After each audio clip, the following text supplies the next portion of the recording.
Good afternoon, everybody. It is orange season. If you missed the memo yesterday.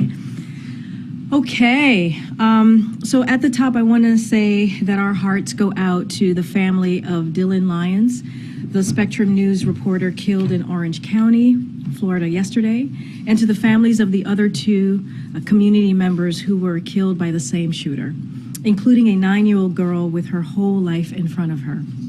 The girl's mother and a Spectrum photojournalist were also seriously injured, and we are keeping them in our thoughts and hoping they have a full recovery. Too many lives are being ripped apart by gun violence. The president continues to call on Congress to act on gun safety and for state officials to take action at the state level.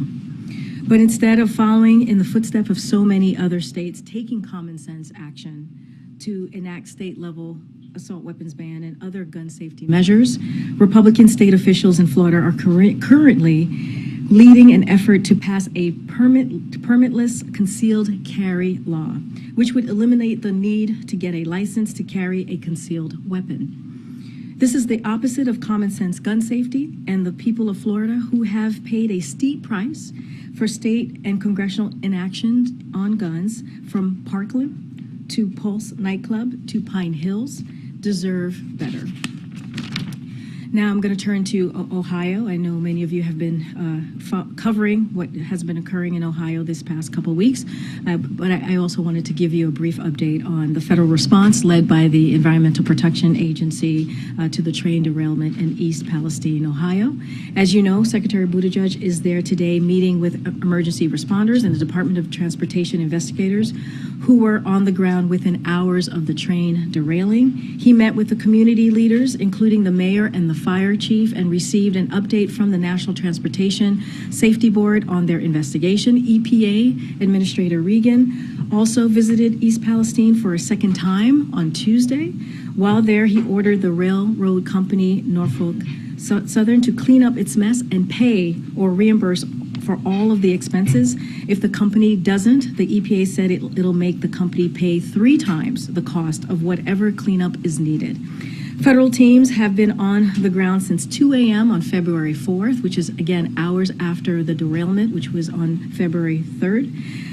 They've been working to hold the railroad company accountable, investigate the derailment, monitor the air and water, and have screened over 550 homes.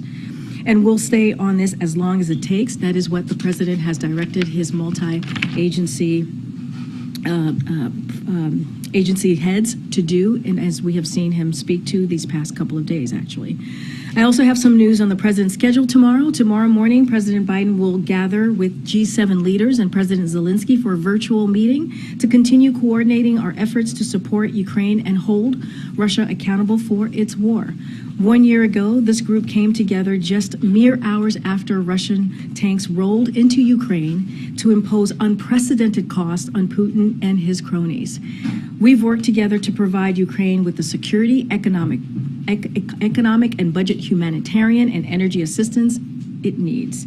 We thank Japan, the new G7 president, for its recent pledge to provide Ukraine with an additional $5.5 billion in economic assistance. On this challenge and many more, Japan has proven a steadfast ally, ready to step up and do its part to advance our shared interests and values. Our alliance with Japan and Japan's strong partnerships with countries in Europe only demonstrate the point we've been making all along. The Indo-Pacific and the Atlantic are not separate theaters here, but firmly linked together. The G7 has become an anchor of our strong and united response to Russia. Tomorrow, the leaders will discuss how we continue supporting Ukraine and continue to increase pressure on Putin and all those who enable his aggression. Among other announcements, the United States will implement sweeping sanctions against key sectors that generate revenue for Putin, go after more Russian banks, Russia's defense and technology industry, and actors in third-party countries that are attempting to backfill and evade our sanctions. We will also announce new economic, energy, and security assistance to help the Ukrainians continue to succeed on the battlefield, protect its people from Russian aggression, and enable the Ukrainian government to provide basic services such as electricity and heat. As President made clear in Europe this week, the United States will continue to stand with Ukraine for as long as it takes. Now, separately, I want to add that the Biden administration welcomes the Sultanate of Oman's decision to open its airspace to all civilian planes, including those flying to and from Israel. This historic step completes a process that began last year during President's visit to the Middle East, when Saudi Arabia similarly opened its airspace to all civilian planes. Oman's announcement promotes President Biden's vision for a more integrated, stable, and prosperous Middle East region. Now, I also want to give an update on a wave of anti-equality bills filed across America in recent weeks. As of yesterday, there have been 450 and counting anti-LGBTQI+ bills filed in state legislatures across the country, including nearly 300 of those bills are targeting kids. These bills are not about expanding access to health care. They're not about making schools safer. They're not about lowering costs for Americans, and they're not about helping address our country's mental health crisis. That is not what these 450 bills are about. All issues that Americans across the board focus on right now are the ones that I just listed. Instead of focusing on making Americans' lives easier, these bills are making our fellow Americans' lives harder.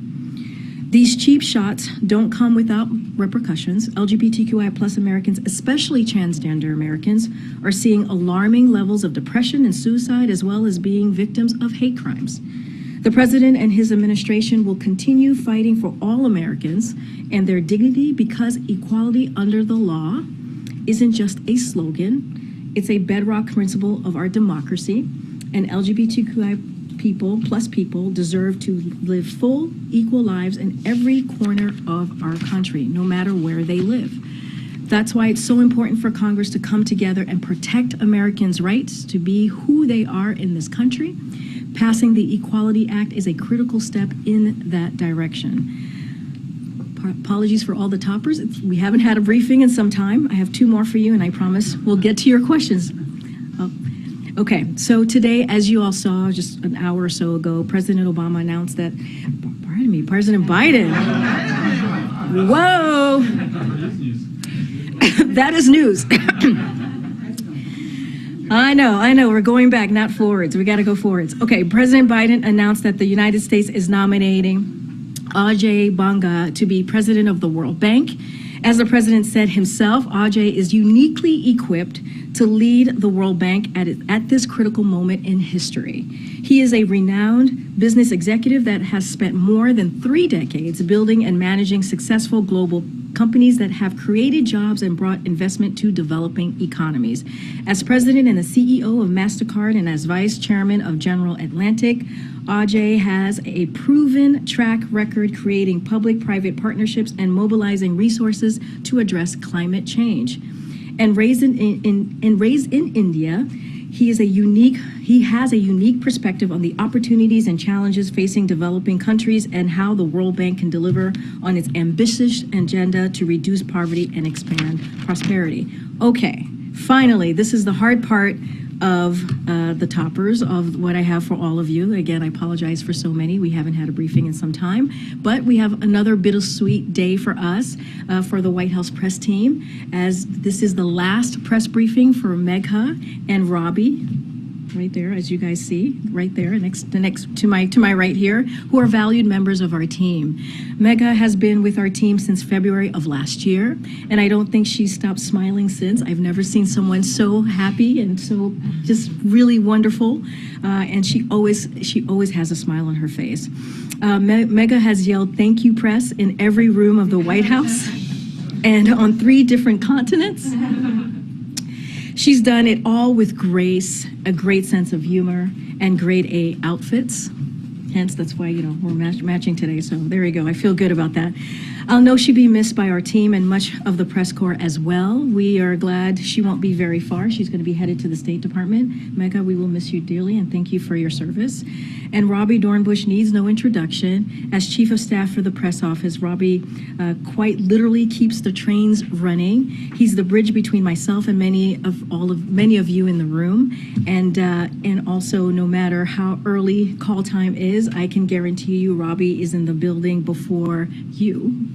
Robbie is here very early in the morning trying to keep up with me. And he's here working hard at his desk after a lid is called as well. I knew Robbie before this administration began. I think Robbie started working for me when you were like 19, Robbie, on and off. So we have become friends, and he has been a great colleague over the last several months. And Robbie, you will be missed, but you have been in my world for so long, and hopefully I get an invite to your wedding. I haven't seen the save the date yet, so we'll talk about that later. But we will truly miss you, Robbie. Thank you for everything that you've done. Okay, with that, the briefing is over. I'm just kidding. Okay, go ahead, Z. Thanks, Green. Starting with East Palestine, is the president satisfied with the pace of the federal response there on the ground, and why has he so far decided not to visit? So a couple of things there, and I said this at the top. The president, first of all, when the derailment happened on February 3rd, as I said at the top, the Environmental Protection Agency was on the ground within hours, and that is, I think I've mentioned, 2 a.m. the next morning on February 4th, really taking charge and dealing with what was occurring in East Palestine. And look, very early on as well, the president reached out to both governors of Pennsylvania and Ohio, that is Governor DeWayne of Ohio and Governor Shapiro as well. And he offered the federal assistance and also directed his team to stay on top of this as long as it took. And just a couple of days ago, we read out a conversation that the president, he's been getting briefed pretty regularly, but just recently we read out conversations that he had with Governor DeWine, Governor Shapiro, Senator Brown, EPA Administrator Regan, and Congressman Johnson while he was in Poland. So he was still working and getting updates and focusing on what was happening in East Palestine while he was doing incredibly important work, as you all know, in Poland. And he reaffirmed his commitment to make sure they have everything that they need. Again, this has been a multi-agency engagement here. When you think about CDC, you think about DOT, you think about FEMA, you think about EPA, they have all been on the ground, working in lockstep, working with the local officials on the ground, including the governor and the senators as well, making sure that we delivered and continue to deliver for the people of East Palestine. That will not stop, and that will continue until we are needed on the ground. My question, though, was whether the president was satisfied with that response. Is he?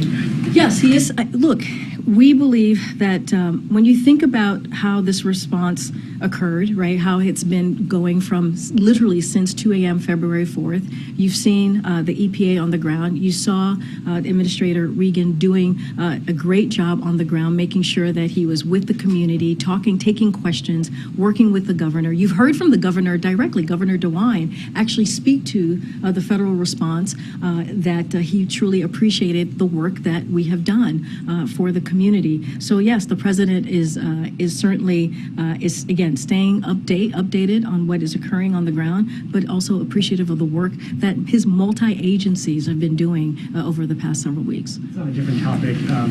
At least some sad news from the Carter family over the weekend. Has the president reached out to either the former president or members of his family in the last few days? So I don't have any call to read out at this time. As you saw, there was a tweet from the president and the first lady who sent their thoughts, who have their thoughts with the president and the first lady and their entire Carter family as well. And just to quote, so folks, in case folks missed it, to our friends Jimmy and Rosalind and to their family, Jill and I are are with you in prayer and send you our love. We admire you for the strength and the humility you have shown in difficult times. May you continue your journey with grace and dignity, and God grant you peace. The last time they saw each other, as I think many of you remember, was back in April 2021 when the president visited them at their home in Plains, Georgia, and they had an opportunity to see the Carters. The First Lady and the President had an opportunity to see the Carters personally, and one of the other times prior to that when they spoke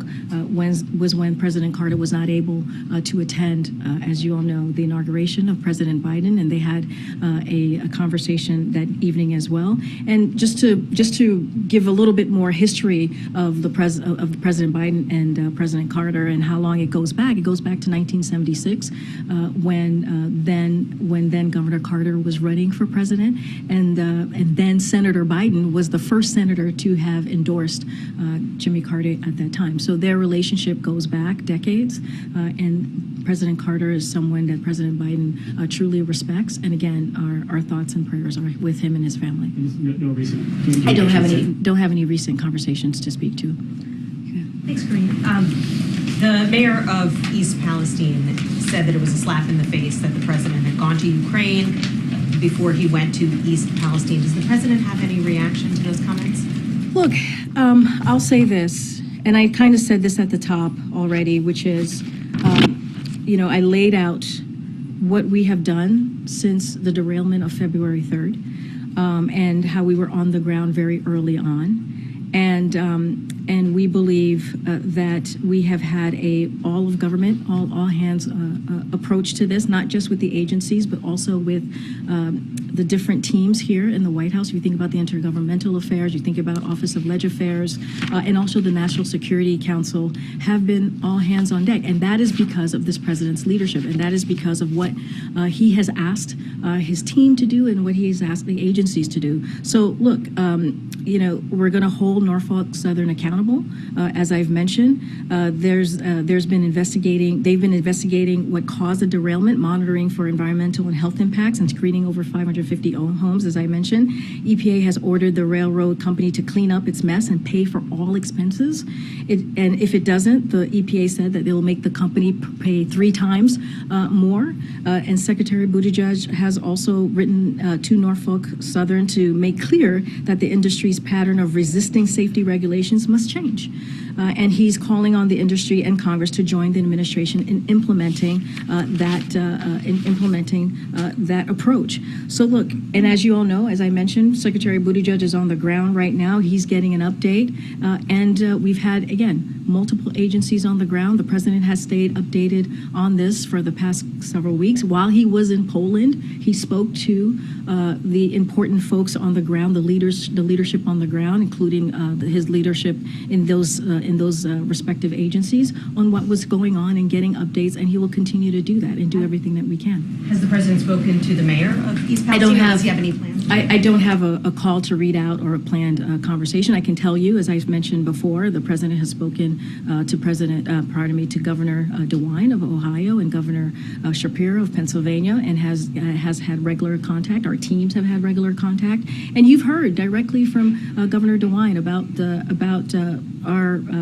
our federal response and how we've been working in lockstep with the local government on the ground. Question on China. When should we expect to see some evidence supporting the administration's assertion that China is considering providing lethal aid to the Russians? We have been led to believe it would come very soon. So look, we haven't seen China do that yet, and we certainly don't have any information for you on this at this time. But as we have said, we have seen China provide this kind of support. Like, we haven't seen China provide this kind of support yet, but they haven't said it's off the table.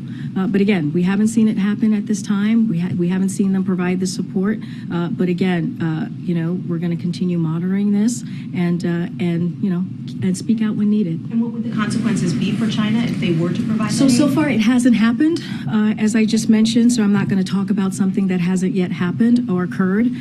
But again, we will continue to keep an eye on this. Okay. You mentioned a new military assistance package will be announced to Ukraine. How much is providing fighter jets part of that discussion, as President Zelensky has repeatedly requested. So again, I'm not going to get ahead of any announcement for tomorrow. We have been truly working in lockstep with Ukraine, with the Ukrainian government, to make sure that they have what they need to continue to fight for their freedom, to fight for their sovereignty. And I think if you watched, and I know many of you did, if you watched the president in Ukraine earlier this week, you heard him deliver a really critical, important speech in Warsaw. You heard him before his meeting with the B9, and he's been really consistent and clear.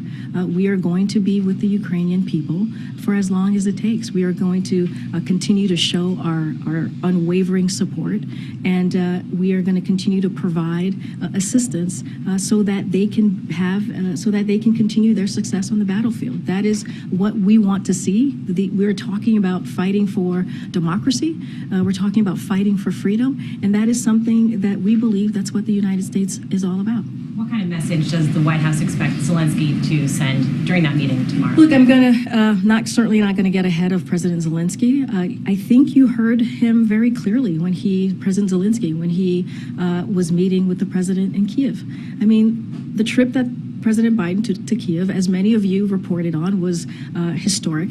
It was brave. Many of you talked about how we heard the sirens wailing in the background as the president was on the ground. Remember, there is no military on the ground in Ukraine, U.S. military on the ground in Ukraine. And the president took this trip to send a very clear message, not just to the people of Ukraine, not just to Russia, but the world. How, again, we have an unwavering support for the people of Ukraine. They have shown such bravery. Let's not forget, a year ago, we were talking about how people were reporting how Kyiv was going to fall within hours or within days of Russia's invasion. And now, what did the president say? He was in Kyiv and he said, Kyiv stands strong. And so I think you're going to hear a lot of that tomorrow. I'm certainly not going to get ahead of any announcements. And just to quickly follow up on China, the president said last week that he does expect to speak with President Xi. What's it going to take at this point for that conversation? I don't have that is up to the president. I don't have any call to speak to at this time. Is the president going to go to Ohio, Kareem? I don't have at this time. I don't have anything to read out or announce on a travel to Ohio. But once again, we've had EPA on the ground. We've had DOT. Secretary Buttigieg is there today. We've had FEMA. We've had HHS, CDC. I mean, we have had a multi-agency approach to this. That's how important it is to this president to make sure that East Palestine residents get what they need to deal with the situation that's currently happening. Thank you. And secondly, China says it wants a role in ending the conflict in Ukraine. Is this something that would be welcome? So look, as you've heard from the president many times, we certainly want to see an end to this war. That is something that we would like to see, and it could happen if Mr. Putin decided to leave Ukraine and stop the war that he started, stop the brutal war that he has started against the Ukrainian people. But right now, we don't see any reason or any evidence that Russia is willing to negotiate here. And when it comes to that, any negotiation, we've said this numerous of times, nothing about Ukraine without Ukraine. So what we're going to continue to do is make sure that the Ukrainians have what they need to be able to continue their success on the battlefield. And if there is a time where President Zelensky is ready to have that conversation, he will have strength at the negotiation table.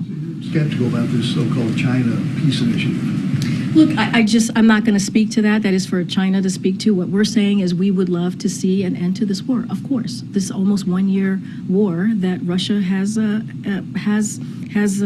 caused. An aggression, a brutal aggression that Russia has put on the Ukrainian people. Let's not forget, this is their sovereignty. This is about their democracy, their freedom.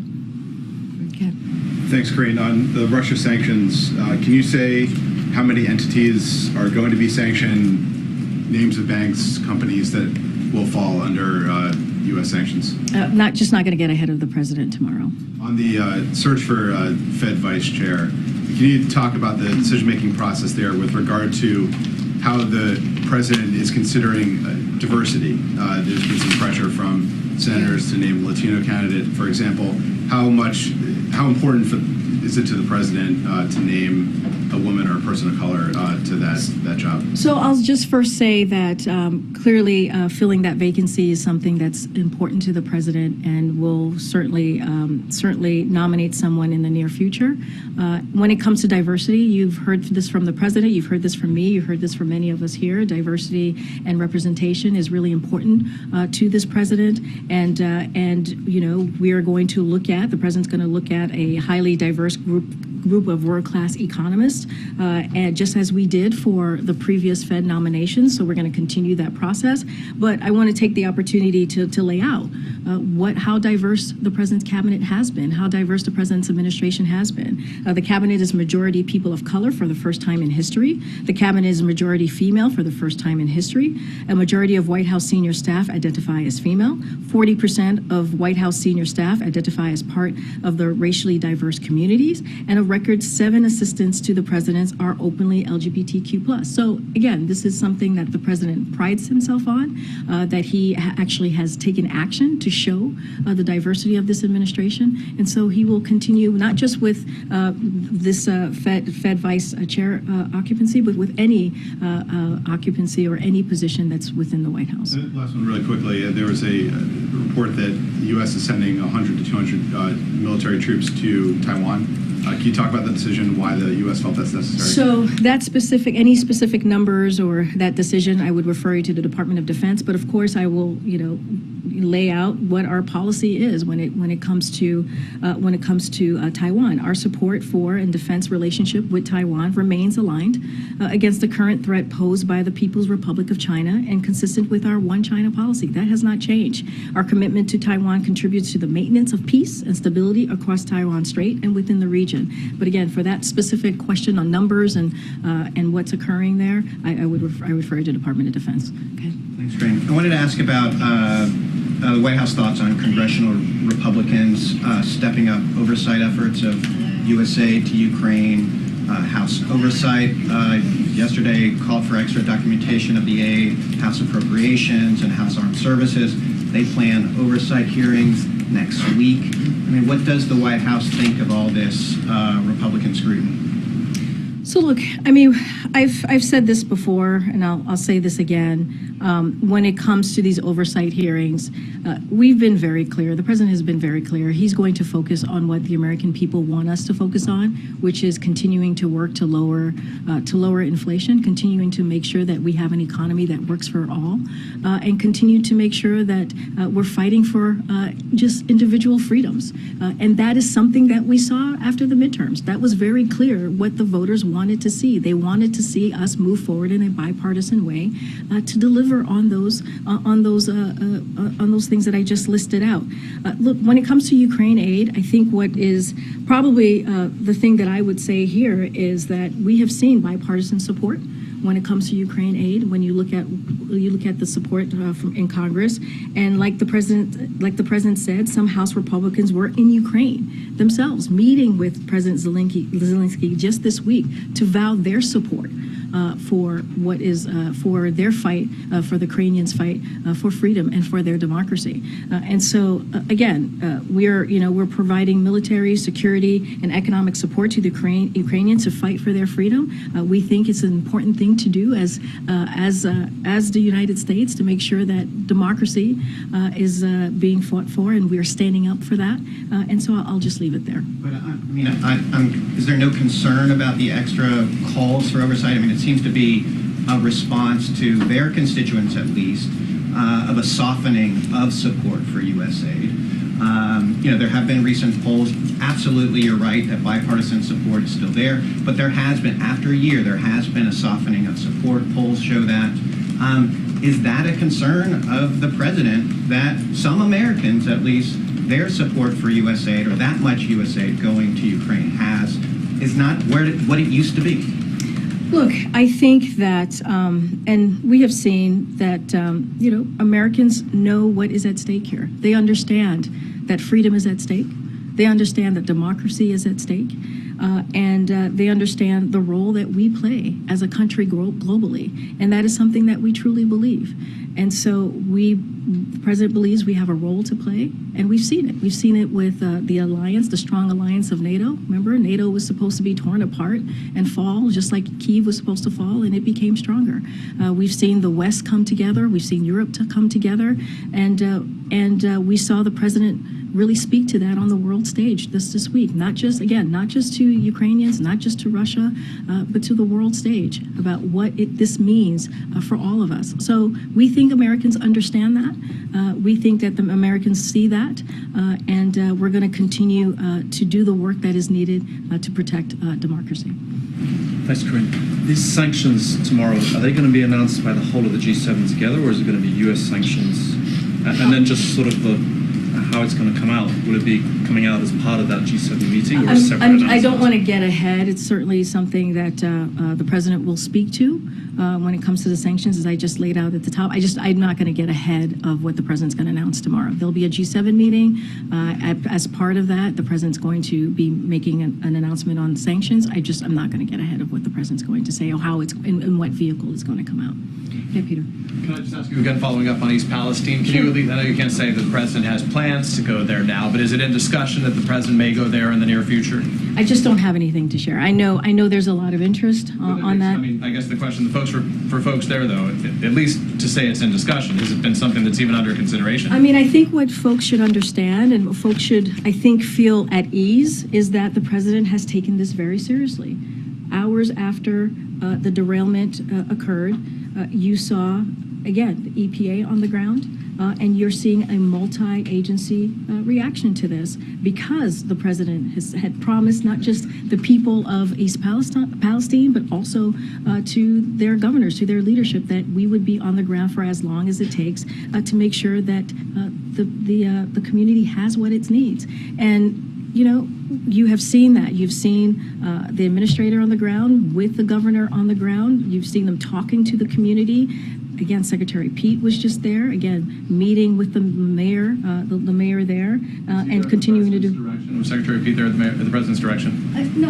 Look, the Secretary Pete went because he believed that it was important for him to go there at this time. And it is. It is. Time to go? He said he wanted to go at the right time. Was this the right time? Even he today had some reservations about whether he met the right balance. Look, I think it was important. But I think what's important is that he was there.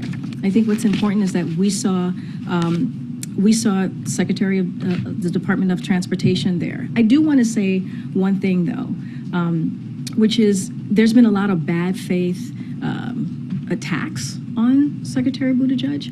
And the reason why we believe it's bad faith is, if you remember, Elaine Chao, she was the head of Department of Transportation, and when there was these types of chemical spills, nobody was calling for her to be fired, and nobody was calling for what they're calling on Secretary Pete. It is pure politics. It's pure political stunts, what they're doing.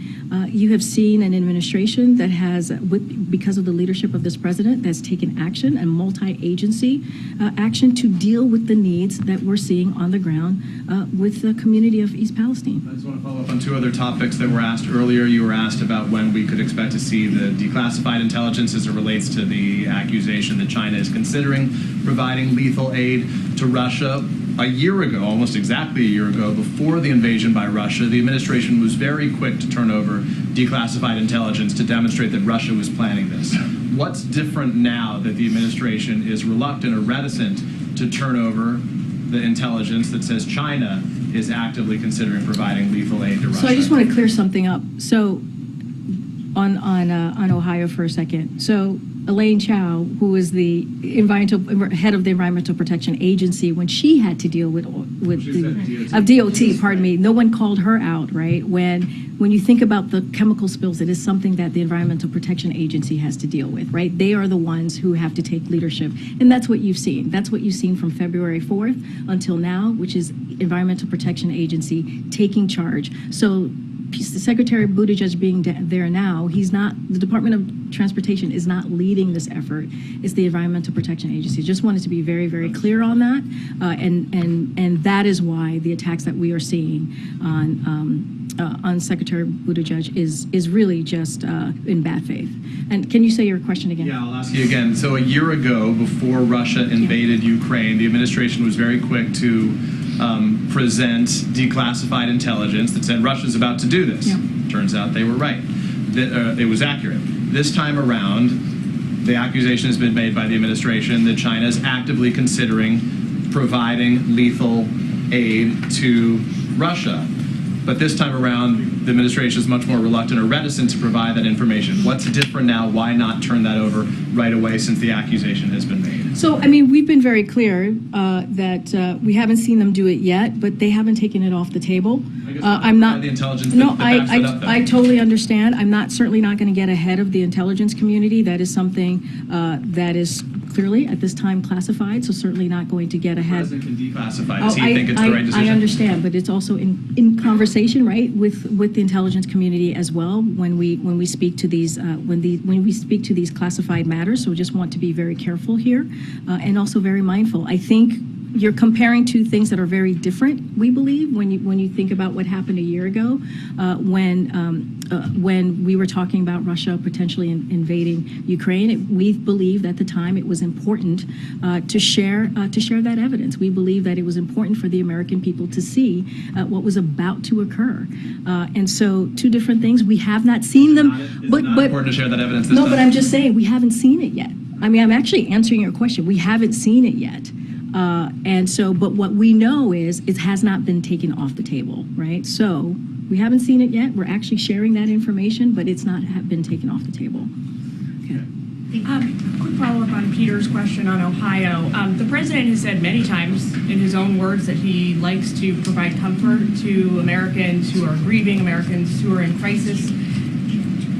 Has he expressed interest in or the intention to provide that kind of support to East Palestinians? Does he want to provide that support? Of course, he's the president of the United States. He's the president for red and blue states. He, of course, wants to provide that support. That's what he's been doing. That's why you've seen the Environmental Protection Agency administrator on the ground. That's why you're seeing Secretary Buttigieg on the ground providing that support. And not just those two agencies, other agencies as well, making sure that the East Palestine community are getting what they need at this difficult time. And so this is a president that understands what people are going through when they're going through hardships. He understands that personally, and that's why he's getting updates regularly, and that's why he has made sure that we've had this type of reaction since practically almost day one, hours within the derailment. And so we'll continue to do that. He has said multiple times, I have said multiple times that the president is going to continue to be there for the people, the community of East Palestine, for as long as it's needed, for as long as it takes. But does he not want to do it directly in person? But I think offering the assistance, offering the help is doing it directly. When you're seeing the federal government on the ground providing the assistance that is needed, that is doing it directly. That's doing it. They're doing it on the direction of the president. That multi-agency, what we have been able to do over the past couple of weeks, that is because of the direction of the president. And we have seen that not just for these types of situations, but others as well. Of course, our hearts go out for the people of Palestine and their community, the community, and what they're going through right now. This is why the president continues to be updated every single day, and has called again for not just the agencies, but for the teams here at the White House to make sure that we are working closely with local government and state government to make sure that we are delivering for the community, and not just in Ohio. Remember, there is Pennsylvania as well, who we've been in touch with the governor there as well. Quick question on Ukraine and China. You now have the major regions of the world involved directly in the war in Ukraine: Europe, North America, the Middle East, Asia. What are the president's plans to bring us back from the brink of a World War II kind of scenario here? I mean, look, I think what you've seen the president do this past week speaks to the unwavering support that you have seen for Ukraine, not just from the United States, the NATO allies, the West, and how Europe has been unified. And we have to remember, we have to go back in time just a little bit to see where we were just almost a year ago, where the expectation was that NATO would crumble. The expectation was that Kyiv would fall. That was what was expected and being reported, that Russia was going to take over Ukraine. And it has not happened. And that is because of the strength that we have seen of the alliance and the partnership that we have seen. And that's what the president was there for this week, to continue to show that. And as we move forward, as we move towards the next several months. And so that's what is important. NATO is strong. Unwavering support is strong. Our support for Ukraine is strong. And we're sending a message not just to the Ukrainians and their bravery and what they've been able to do for this past year, but also to Russia and to the world. And so to answer your question, I think the president sent a very loud message to everyone just across the world about how important it is to continue to make sure that we're fighting for democracy and we're fighting for freedom. And it means something to do so. I have to move around because we don't have that much time. Go ahead. Thank you, Corinne. The president acted quickly in naming a new head of the World Bank. There are two other big vacancies right now. The Fed chair, vice chair of the Fed, and also labor secretary. I'm wondering if you can give us any sense of the timeline, and particularly on the vice chair for the Fed, whether you want somebody in place, or the president wants somebody in place by the time the open market committee meeting. So I don't have a timeline for you. I can tell you that it is a priority for the president, and we'll see. I talked about the vice chair. It is something that we're going to certainly address in the near future. Just don't have a timeline. I'm going to let the president move forward with his process, and the same with the Department of Labor secretary. Clearly, that is another important position that the president wants to fill as soon as possible. Just don't have a timeline at this time. The open market committee meeting be some sort of absolutely, because that's like the end of March. What I will say is that it is a priority for this president. He thinks it's important to get those two positions filled, and so we will do that. And then next week, the student loan case is going to be before the Supreme Court. I'm wondering how confident is the administration feeling about its position on that case, and whether there's any sort of backup plan should the Supreme Court not be done. We feel very confident in our legal process here. What about the idea of any sort of backup plan? Right now, we just feel very confident.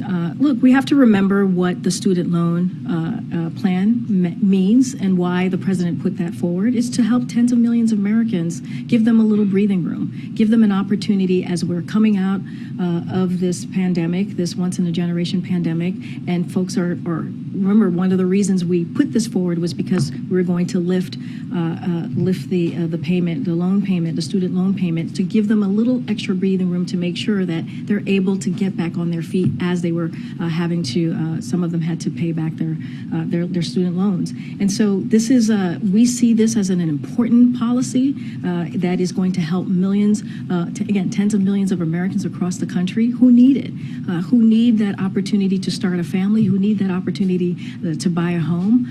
And so it is unfortunate to us that Republicans are out there, Republicans officials across the country are out there trying to stop something, trying to stop a policy that would really help everyday Americans who need just a little bit of assistance. Just one really quick last one. Over the weekend, UN Ambassador Linda Thomas-Greenfield said there would be a quote-unquote red line for China if lethal weapons or lethal material were provided to Russia. Is that a phrase that the White House would repeat? Is that a phrase that the White House supports using in this? So I'll say that so far it hasn't happened, as I was telling to Peter. I'm not going to talk about what we anticipate or any new indications, but we have been clear with China from the beginning on the consequences and implications of providing this kind of support to Russia. We have been very, very clear about that. I'm just not going to add to any more to that. Go ahead. Thank you, Corinne. Two questions, one on Ukraine, one from a colleague who covers immigration. On Ukraine, when the president was in Poland, people were pleading with him to provide F-16s to Ukraine. He probably saw and heard some of those protesters. He has said that he is not going to provide F-16s to Ukraine, that is not something the U.S. will do. Is he still standing by that? So look, I talked about this a little bit when I was asked moments ago about any extra aid that we're providing to Ukraine. Look, we've been in lockstep with the Ukrainians and with our partners to provide Ukraine with the capabilities that it needs. And we are in regular communication with the Ukrainians on their needs on the battlefield, and also making sure they have the humanitarian assistance and other assistance that we've been providing for this past year that they need. I'm just not going to get ahead of that. But look, we are committed again to supporting Ukraine for as long as it takes, and I'll just leave it there. So that isn't a firm no, never going to happen from the president? Again, we are constantly in conversation with Ukraine, providing them with the need that the assistance that they need to be successful on the battlefield. I'm just not, just don't have anything else to say beyond what the president has commented on. Thank you. And then really quickly on immigration, the administration proposed a rule this week that would make migrants ineligible for asylum if they cross the southern border without first asking for refuge in a third country, at least generally speaking. It's kind of similar to a Trump-era rule. Administration officials told reporters on a call this week it wasn't their first or second preference to do it this way. Is this rule a recognition that the administration's early border strategy just isn't working? And is it realistic that President Biden's campaign promises to end all Trump-era immigration restrictions? Was that unrealistic? So you mentioned there is a huge difference here, which is what we are providing is expanded legal pathways. And that is important to make note, is that is something that the past administration didn't do, and that is something that we are doing here. Look, on day one, the president put forward a comprehensive immigration reform proposal, and that's showing that the president was taking this very seriously. And the way that we see this is Congress needs to act. And what was happening currently right now is Congress is not acting. So what you're seeing from the Department of Homeland Security is they are using the tools that is being presented to them so that we can deal with this situation and do it in a safe and orderly and humane way. And that's what we're doing here. And let's not forget, if you look at the parolee program that we put forth, remember the president announced on January 5th some of the proposals that on how he was going to move forward. He talked about expanding the parolee program. You have 4 countries, Cuba, Nicaragua, Venezuela, and Haiti. And if you look at that program, it's been very successful. It has brought down legal migration by 97%. And so we see that is working. But this president is going to use the tools that he has. The Department of Homeland Security, as you're seeing, is using the tools that they have in front of them to deal with this real issue. And let's not forget, when it comes to Title 42, it's going to lift on May 11th. So we believe that we had to take steps to deal with this. We can't leave it on the NGOs. We can't just leave it on the communities. We also have to take steps to deal with this issue. Just 2 questions. First of all, the president frequently visits the sites of many natural and man-made disasters, and this situation in East Palestine has clearly required a multi-agency response from the federal and the state level. So I guess I'm just struggling to understand why the president wouldn't go to East Palestine. Does it simply not meet the bar for a presidential visit? Look, I want to be very clear here. There's no reason to struggle, I don't think, on this question. I think when you look at how the federal agencies have responded from day one and took this very seriously and reacted within hours of the derailment and was on the ground. This is the Environmental Protection Agency, as I was saying. They are the ones that deal with these types of chemical spills. They are the ones that are the leaders on this. It didn't stop with the environmental. You're right there, buddy? It's my family, but everyone's okay. Okay. What was that? It's a little family too. Oh, it's pretty good tune there. I don't know. All right. Peter Alexander getting down with his phone. Okay. And it didn't stop. What I want to say is that it didn't stop with the Environmental Protection Agency. Again, FEMA, CDC. That's different from a presidential visit. No, look, I want to be very clear here. I don't have anything to share on a presidential visit, not at this time, or anything to announce. But it does matter that the president put forth a multi-agency kind of reaction to this, taking it seriously. Up, right?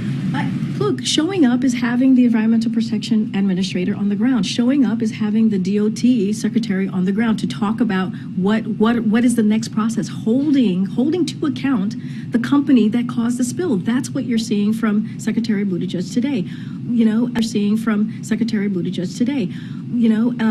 Showing action is also seeing that HHS, CDC, FEMA, all of these guys are on the ground at the direction of this president. So that is taking this very seriously. When the president was in Poland, he took calls and called and reached out and got updates from his leadership in those agencies, and he continued to make sure that he was talking to the governors of Pennsylvania and Ohio, Governor DeWine and Shapiro. That matters. That's what leadership looks like, and leadership matters as well. And that's what you're seeing instead of political stunts that we're seeing from the other side. Look, people have been talking about regulation and deregulation. One of the things, we've been hearing from the other side, we've been hearing from the GOP about how now they're interested. All of a sudden, they are interested in the safety of East Palestine, when they have for years have been in lockstep with the retail lobby, in lockstep,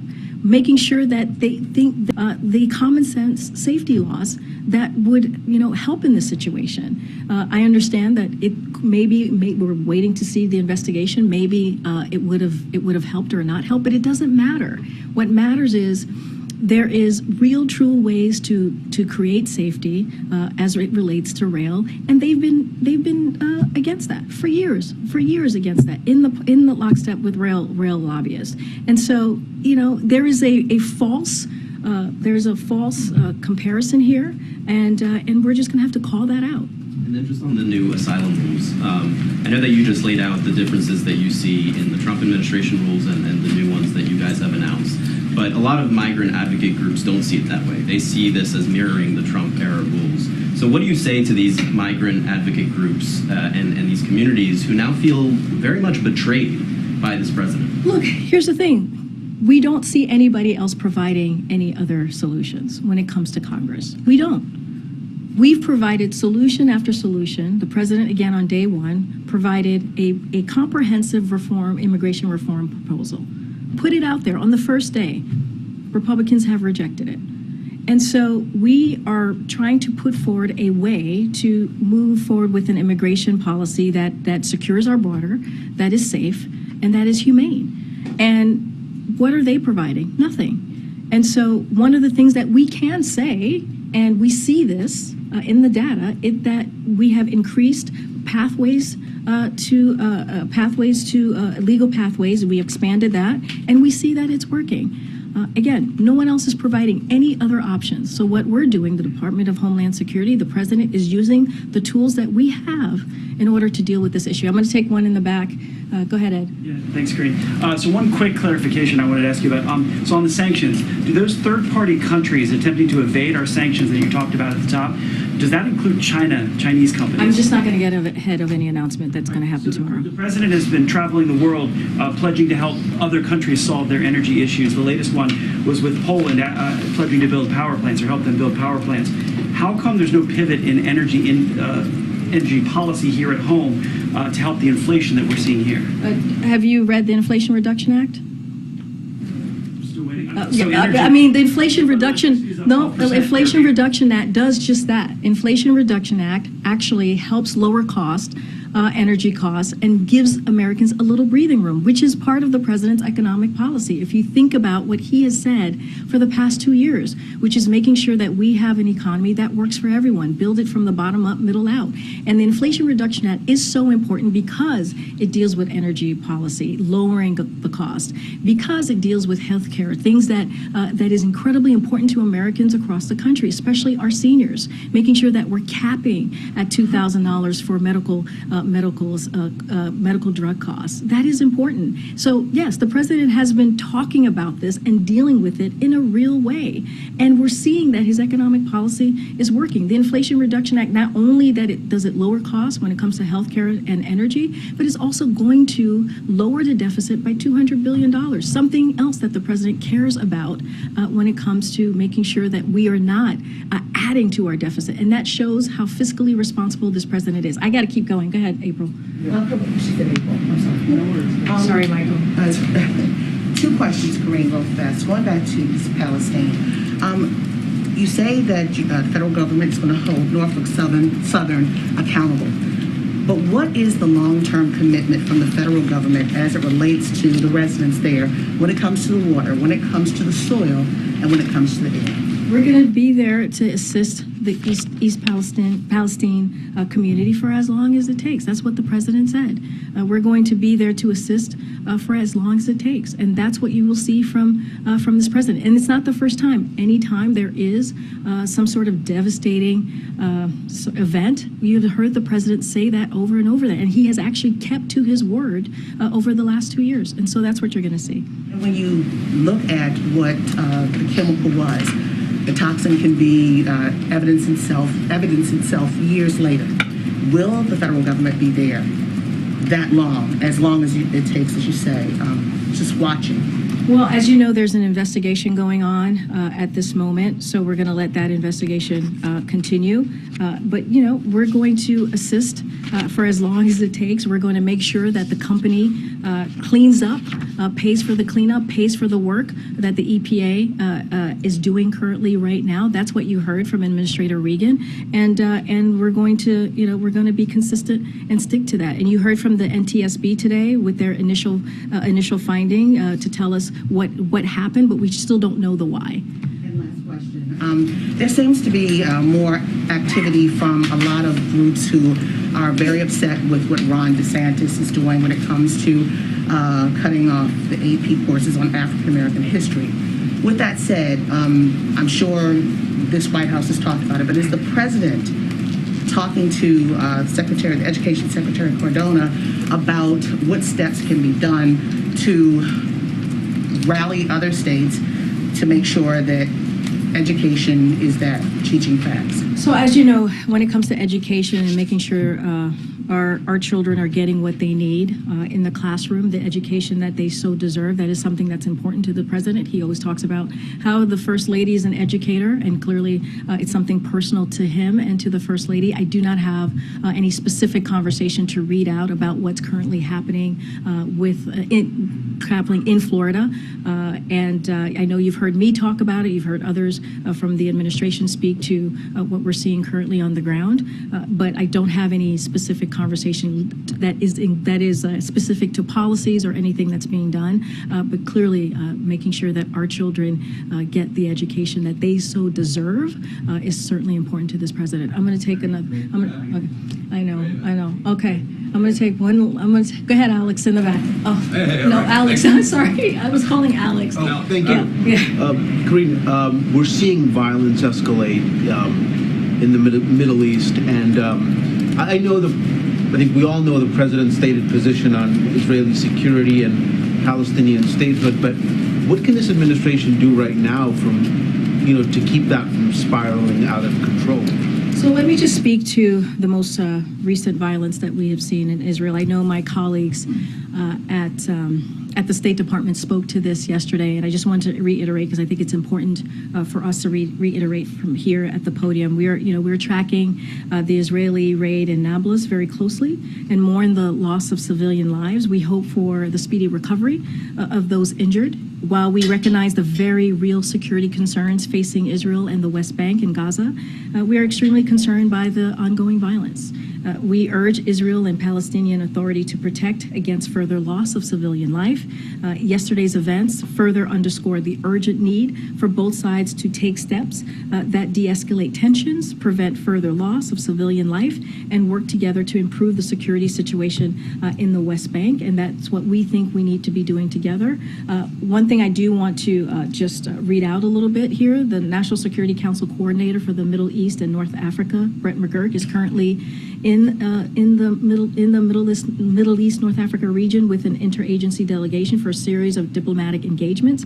His trip will include stops in Egypt, Jordan, Oman, UAE, and we don't have anything further to preview on this engagement at this time. But this is something clearly that we take very seriously. You know, Secretary Blinken was in the region recently, and so again, we're going to continue to call out the concerns that we're seeing, And I'll just leave it there for now.